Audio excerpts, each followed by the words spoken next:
Bonjour à tous et bienvenue dans cette vidéo dans laquelle je vais vous montrer les différences entre l'accès mono et l'accès multi-utilisateur et puis on va se promener dans l'accès mono-utilisateur pour vous montrer un petit peu comment ça fonctionne.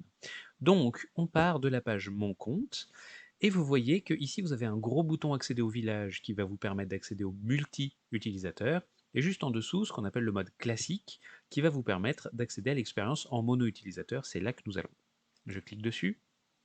J'ai un petit message qui me rappelle que, évidemment, je ne pourrais pas profiter des fonctions communautaires. Jusque-là, tout va bien, c'est très logique, c'est le principe même du mono.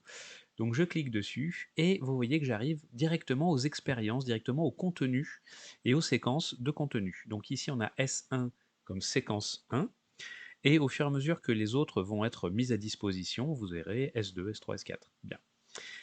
Ici, vous avez les visuels qui correspondent au contenu de la séquence 1. Vous voyez qu'en haut à droite, vous avez un petit picto. Il est vert lorsque j'ai terminé une activité.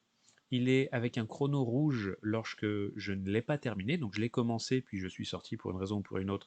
Quand j'y reviendrai, je pourrai la poursuivre. Et si jamais je ne l'ai pas du tout commencé, j'aurai un point d'exclamation. On va cliquer dans la première pour vous montrer un petit peu comment ça se passe. Et vous, comme vous pouvez le constater, j'arrive directement sur le premier module qui est un module Storyline qui va nous expliquer les bases de ce qu'est la réalité virtuelle. Je ne vais pas aller plus loin que ça parce que je vais vous laisser arpenter tranquillement les parcours à votre rythme, hein, c'est bien le concept, mais je voulais simplement vous montrer que ça se fait en un seul clic. Je vous montre aussi comment revenir là d'où vous venez. Vous avez, en passant ici sur la petite barre grise, une petite croix qui nous ramène directement à nos autres contenus.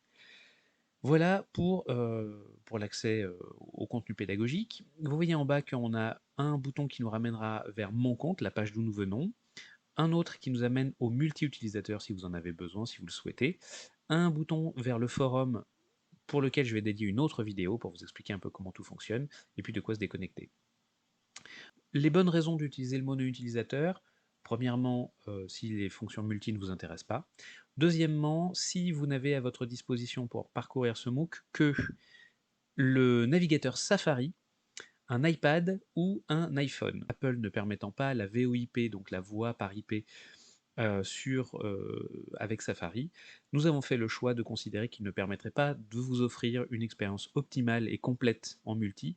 Donc on est parti du principe, et voilà, je vous le rappelle, tout ce qui est Safari, iPhone, iPad, ça ne fonctionne pas pour le multi. Par contre, en mono, ça fonctionne parfaitement. Donc, si jamais vous avez ces équipements-là, il vous suffit de suivre le chemin que je vous ai montré depuis tout à l'heure, et tout ira très bien.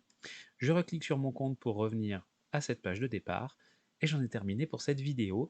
Dans la prochaine, on verra justement le côté multi-utilisateur. Je vous remercie de l'avoir suivi, et à très bientôt pour la suite.